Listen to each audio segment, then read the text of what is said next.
오늘의 주요 뉴스입니다. 김관영 도지사가 새만금 2차 전지 특화단지를 세계 최고로 키우겠다고 포부를 밝혔습니다. 새만금 특화단지 지정으로 국내 총생산이 55조에서 83조로 늘어날 것으로 전망하고 이를 위해 100개 기업을 유치하겠다고 강조했습니다. 장맛비로 커다란 수해를 입은 망성, 용안, 용동면 등 익산 북부권 수해 복구에 대규모 인력이 투입돼 연일 구슬땀을 흘리고 있습니다. 매일 1,000명이 넘는 군인들이 토사와 잔재물을 치우고 기름때를 제거하는 등 눈코 뜰 새 없이 작업을 하고 있습니다. 예선들의 안전한 접안을 돕기 위해 지난해 만들어진 13억 원짜리 군사당 부잔교가 방치되고 있습니다. 부잔교 보수가 늦어지면서 선주들이 내항으로 떠나고 있어 200억 원짜리 부두가 무용지물이 되고 있습니다. 여러분 안녕하십니까? 7월 21일 금요일 종합뉴스입니다. 김관영 지사가 새만금 2차 전지 특화단지를 대한민국 최고의 산업단지로 키우겠다고 포부를 드러냈습니다. 김관영 지사는 새만금이 정부의 2차 전지 특화단지로 지정된 것과 관련해 전북이 가는 길이 대한민국의 길이 되도록 만들 것이라고 밝혔습니다. 또 지난해 12월 산업부 공고 당시 전북은 2차 전지 산업의 불모지로 선정 가능성이 5%도 되지 않았지만 도민들의 결집이 성과를 냈다고 강조했습니다. 새만금이 2차 전지 특화단지로 지정되면서 전기차 생산업체 유치가 시급한 과제로 떠올랐습니다. 전북도는 오는 2034년까지 100개의 2차 전지 기업을 추가로 유치할 계획입니다. 하지만 전기차 생산업체를 유치하지 않으면 목표 달성은 쉽지 않을 것으로 전망됩니다.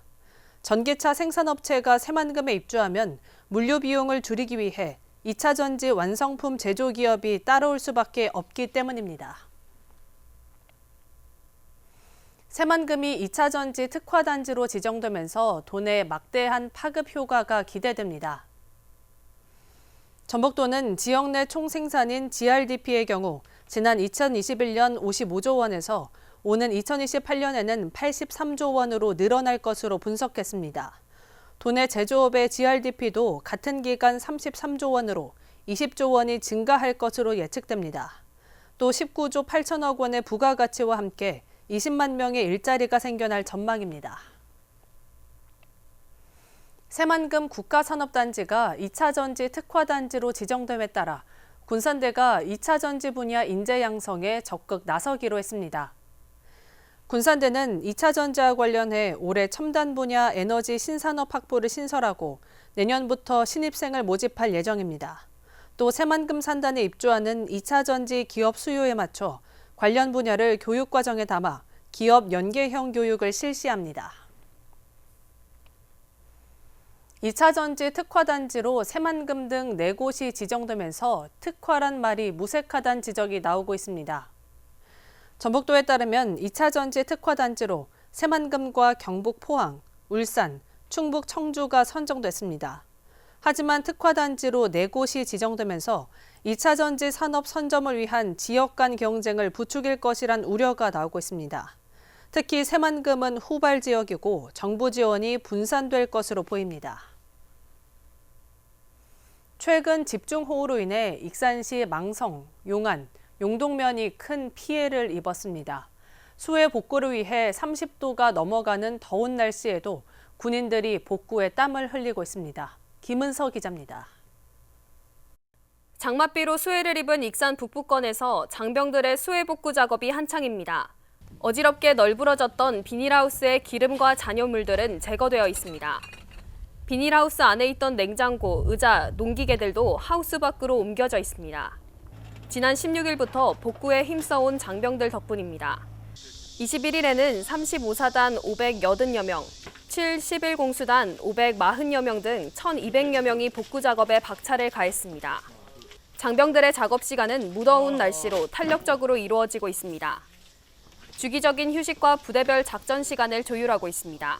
현재 지금 기온 지수 때문에 휴식 장소나 여건 이렇게 고려해가지고 작전은 총 오전, 오후 두 파트 나눠가지고 탄력적으로 운영하고 있습니다.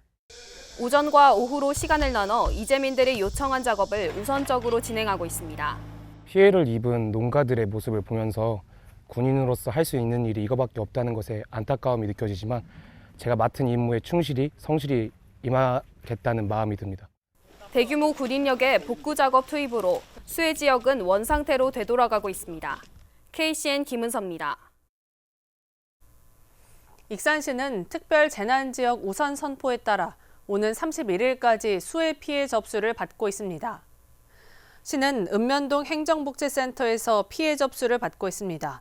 또한 피해 신고가 제때 이뤄지지 않을 경우 불이익이 발생할 수 있어 시민들에게 작은 피해라도 우선 접수를 권장하고 있습니다. 피해 주민들에게는 재난지원금, 공공요금 감면 등 18가지 혜택과 특별 재난지역에 주어지는 건강보험, 전기, 통신요금 감면 등 12가지 혜택을 받을 수 있습니다. 익산시는 집중호우로 침수된 농업기계를 수리합니다. 시는 내달 1일부터 8일까지 긴급 예산을 투입해 용안, 용동, 망성면에 침수된 보행관리기, 양수기, 예취기 등을 수리합니다. 또한 침수 농기계 소모품을 무상으로 교체해주고 피해 복구 전까지 보행관리기 임대료도 무상으로 지원합니다. 농기계 수리 신청 접수는 오는 20일부터 26일까지 받습니다. 군산에 500mm가 넘는 폭우가 쏟아지면서 피해가 잇따르고 있습니다. 군산시에 따르면 농작물 피해는 벼와 논콩, 시설원예 등 3,513헥타르가 물에 잠긴 것으로 집계됐습니다. 또 나포면 두 곳 농가에서는 닭 900마리가 폐사했습니다. 수해로 150가구 261명의 이재민이 발생해 77가구 123명이 아직도 귀가를 하지 못하고 있는 것으로 파악됐습니다. 새만금 잼버리 개막이 열흘 앞으로 다가왔지만 여전히 준비는 부실한 것으로 나타났습니다. 지난 13일부터 부안에 350mm의 비가 내리면서 바다 모래가 배수로를 막아 물이 빠지지 않고 있습니다. 또 땡볕을 피할 유일한 공간인 그늘막은 뼈대체만 남아있는 것으로 알려졌습니다. 이번 주말 또다시 집중호우가 예상됨에 따라 참가자들의 안전과 직결된 시설물 보강이 시급해 보입니다. 전북도가 새만금 수질 개선을 위해 익산 하코마을 축사 매입에 속도를 내기로 했습니다. 전북도는 지금까지 하코마을 17개 농가 4만 5천 제곱미터 규모의 축사를 매입했습니다. 도는 남아있는 7개 농가를 설득해 오는 10월까지 전체 축사 매입을 마무리할 계획입니다. 하코마을은 정부가 추진했던 완공 축사 매입 대상에서 제외됐던 곳으로 새만금 수질 개선과 악취 해소를 위해 지난해부터 축사 매입을 시작했습니다. 예선들의 안전한 접안을 돕기 위해 지난해 만들어진 13억 원짜리 부잔교가 방치되고 있습니다. 당초부터 안전을 고려하지 못한 설계 때문인데요. 문제는 부잔교 보수가 늦어지면서 선주들이 내항으로 떠나고 있어 200억 원짜리 부두가 무용지물이 되고 있습니다. 모형숙 기자입니다. 5년 전 200억 원을 들여 준공한 군산항 예부선 부두. 30m짜리 도교가 부두에 아슬아슬하게 걸쳐 있습니다. 부장교를 지탱했던 도교 연결 부분은 떨어져 나가 녹이 쓴 채 방치되고 한눈에 봐도 위험천만해 보입니다. 군산해수청은 지난해 5월 30여 척 예선의 접안과 안전을 돕기 위해 13억 원을 들여 부장교를 만들었습니다.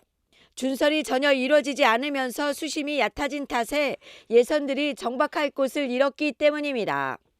하지만 도교와 함선 연결 부분이 파손돼 도교는 육지로 옮겨지고 석 달 넘게 방치되고 있는 상황. 지난해에도 같은 부분이 파손돼 2달 이상 사용하지 못한 데다 선주들이 배를 대기 위해 내항으로 이동하면서 200억짜리 부두가 유명무실해졌습니다. 예인선을 거기다 대고 선원들도 내려오고 오르고 또 물건도 싣고 해서 배를 나가고 그러는데 예인선을 댈 수가 없어요. 그거를 안 고쳐주니까 배를 놓을 데가 없어가지고 저 내항까지 또 배를 이동을 시키고 경비도 많이. 이처럼 도교가 반복적으로 파손되는 이유는 부실한 설계 때문입니다.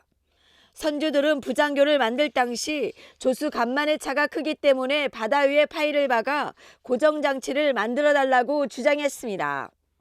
너무 얇아가지고 파이프가 잔교를 잡아주는 건데 그 시공할 때 그렇게 이양하는 거 좀 건놈으로 해갖고 좀 튼튼하게 처음부터 이렇게 했어야 되는 건데 형식적으로만 그냥 해가지고 그냥 다뤄놓은 거예요. 원래 그거 파일을 박아갖고 2개만 박으면은 그냥 만년묵기예요. 하지만 해수청은 설계대로 공사를 강행했고 오히려 파손 원인이 이용자 탓이라고 떠넘깁니다. 그 부장교에 300톤 이상의 접안을 시키면 안 돼요. 근데 어민들이 사용하다 보면 300톤 이상을 접안을 해요. 그러면은 당연히 부서지죠, 부장교가. 해수청은 설계부터 다시 하겠다는 입장이지만 예산 부족으로 올해 안에 보수는 사실상 어렵습니다. 예선의 안전과 편의를 돕겠다고 만든 부장교. 잦은 파손에 보수마저 늦어지면서 부두는 부두대로 외면받고 선주들의 생계를 위협하고 있습니다. KCN 모영숙입니다. 군산시 죽도에 수도와 접안시설 등 거주 인프라를 구축합니다. 시는 죽도의 작은 섬 공도 방지 사업을 추진한다고 밝혔습니다. 시는 9억 원을 들여 수도시설을 정비하고 접안시설과 호환시설 등 인프라를 구축합니다. 한편 죽도는 접안시설, 생활용수 부족 등으로 현재 14명이 거주하고 있습니다. 다음 달 출범을 앞두고 있는 익산시 도시관리공단이 인력 문제로 도마 위에 올랐습니다. 장경호 시의원은 지난 17일 5분 발언을 통해 익산시는 당초 문화체육센터 등 8개 시설이 공단으로 관리가 전환되면 직원 127명을 98명으로 감축할 수 있다고 시민들을 설득했다고 밝혔습니다. 하지만 이제는 최소 113명이 필요하다고 말을 바꿨다고 지적했습니다. 또 인력 감축을 통해 매년 1억 5천만 원씩의 예산을 절감하겠다던 약속은 없었던 일이 돼버렸다고 꼬집었습니다. 폭우가 끝나고 폭염이 찾아오면서 온열 질환자가 잇따라 발생하고 있습니다. 전북 소방본부에 따르면 어제 장수와 정읍, 남원 등에서 3명이 야외 작업을 하다가 열탈진과 열실신 증상을 보여 병원으로 옮겨졌습니다. 올 들어 질병관리청에 보고된 도내 온열 질환자는 43명으로 이달에만 19명이 발생했습니다. 온열 질환을 막으려면 자주 물을 마시고 낮 동안에는 농작업 등 야외 활동을 자제해야 합니다. 군산 어민들이 일본 후쿠시마 원전 오염수 방류 결정을 철회하라고 촉구하고 나섰습니다. 군산수협 어촌계 협의회는 오늘 군산 비흥항 수협 공장에서 어민 1000여 명이 참석한 가운데 규탄 대회를 열고 원전 오염수 방류 반대 입장을 분명히 했습니다. 어민들은 후쿠시마 원전 오염수 방류는 전 세계 인류에 대한 핵 공격과 다를 바 없는 파멸적 행위이며 바다가 방사능으로 오염될 것이라고 주장했습니다. 또 일본 정부는 무책임한 원전 오염수 해양 방류 결정을 철회하고 우리 정부는 철회가 있을 때까지 일본 수산물 수입을 전면 금지할 것을 요구했습니다. 군산교도소에 입소한 지 이틀 만에 숨진 30대 남성의 신체 곳곳에 상처가 있었던 것으로 알려졌습니다. 군산교도소에 따르면 지난달 19일 새벽 1시 27분쯤 30대 남성 A씨가 군산교도소에서 심정지 상태로 발견돼 응급실로 옮겨졌지만 숨졌습니다. 군산교도소는 입소 절차를 진행하면서 A씨의 몸에서 뚜렷한 외상 흔적을 확인했지만 입소 후에 치료가 필요했던 상황을 방치한 게 아니냐는 지적을 받고 있습니다. 교정당국은 군산교도소의 재소자 관리 부실 여부 등을 조사하고 있습니다. 불법 개 도살장을 운영하던 60대 남성이 경찰에 붙잡혔습니다. 군산경찰서에 따르면 60대 A씨는 오늘 새벽 1시쯤 도축 현장을 확인한 동물단체 신고로 체포돼 조사를 받고 있습니다. 이 남성은 군산 인피면에서 개 도살장을 운영하며 개 15마리를 정당한 사유 없이 도축한 혐의를 받고 있습니다. 도축장 인근에서는 살아있는 개 80여 마리가 분뇨와 뼈 등이 뒤섞인 뜬장 안에서 함께 발견됐습니다. 계속해서 전북권 뉴스입니다. 김제시 의회는 21일 열린 본회의에서 특별재난지역 지정을 촉구하는 건의안을 채택했습니다. 시의회는 지난 집중호우로 논콩 2,500헥타르와 벼 2,000헥타르 등 모두 4,500헥타르가 침수 피해를 입었다고 밝혔습니다. 특히 논콩은 정부 정책에 따라 재배 면적을 크게 늘리면서 전국 생산량의 25%를 차지하는 주산지라며 파종을 마치고 얼마 뒤 수해를 입어 피해가 더욱 극심하다고 지적했습니다. 시의회는 현재 죽산면만 특별재난지역으로 지정돼 있어 김제시 전역으로 확대 지정해야 한다고 촉구했습니다. 전북 교원단체들이 21일 서울 서초구 신임교사 사망의 애도 성명을 발표하고 진상규명을 촉구했습니다. 전북 교직원 노동조합 전북지부는 성명에서 이런 일이 처음이 아니라면서 관리자들의 무책임과 경쟁사회의 압력과 갈등을 교사 개인이 감당해야 하는 현실을 비판했습니다. 전북 교원단체 총연합회도 이날 도교육청 앞에 추모 공간을 마련하고 성명을 통해 철저한 진상조사와 예방책 마련을 촉구했습니다. 장수군이 재난과 안전사고 피해를 입은 군민을 위해 안전보험을 확대합니다. 군에 주소를 둔 군민과 등록 외국인은 자동 가입돼 사고가 발생하면 적용받습니다. 기존 보장 항목 11개의 개물림 사고 진료비, 도객성 동물 접촉 사고의 사망, 후유장애 진료비 4개 항목이 새로 추가됐습니다. 지금까지 전북권 뉴스 김은서입니다. 축구 꿈나무 등용문인 금석배 전국 초등학생 축구대회가 내일부터 일주일 동안 군산에서 열립니다. 전북축구협회가 주관하는 이번 대회에는 도내 10팀 등 모두 88팀이 출전해 254경기를 치릅니다. 저학년 첫 경기는 내일 군산 월명 종합경기장에서 FC 사커스토리 U12와 평택 유나이티드 U12가 맞붙습니다. 전북축구협회는 254개 경기 모두 유튜브 채널에서 실시간 영상을 송출할 계획입니다. 군산시는 전북시민대학 지정 및 시범운영 공모사업에 최종 선정됐습니다. 시는 지난 6월 15일 전북도와 평생교육장학진흥원의 심사 3차례를 통해 최종 선정돼 도비 5천만 원을 지원받습니다.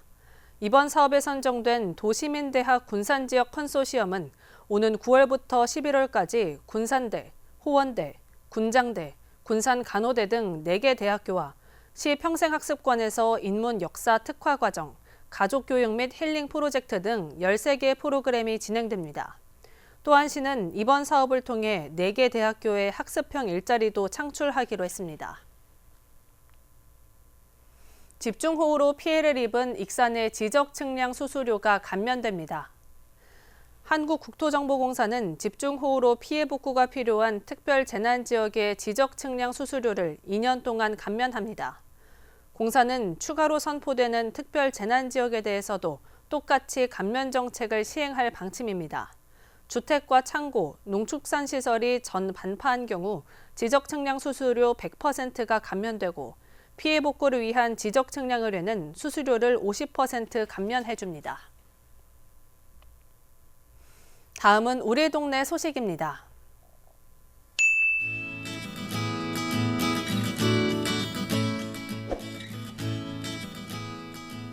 군산시 서수면에 자리한 주식회사 동우 팜투테이블이 지난 20일 삼계탕 300개를 기탁했습니다.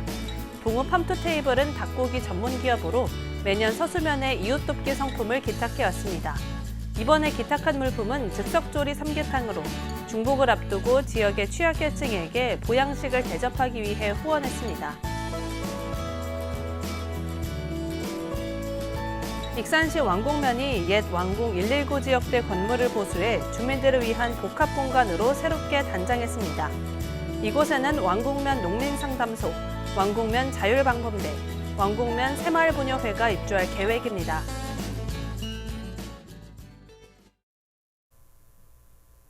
이어서 내일의 날씨입니다.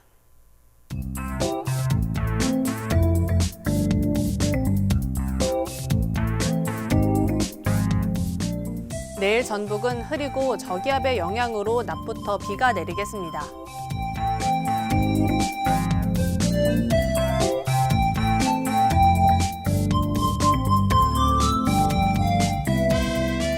내일 도내 기온은 19도에서 출발해 30도까지 오르겠습니다.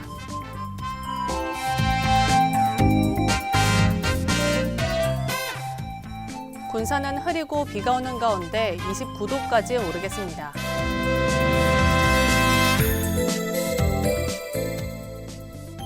익산도 흐리고 비가 오는 가운데 29도까지 오르겠습니다.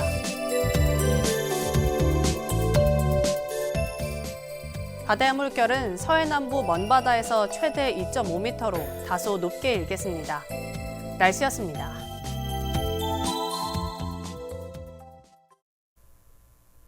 이상으로 KCN 종합뉴스를 마칩니다. 정확한 보도로 늘 함께하겠습니다. 시청해주신 여러분 고맙습니다.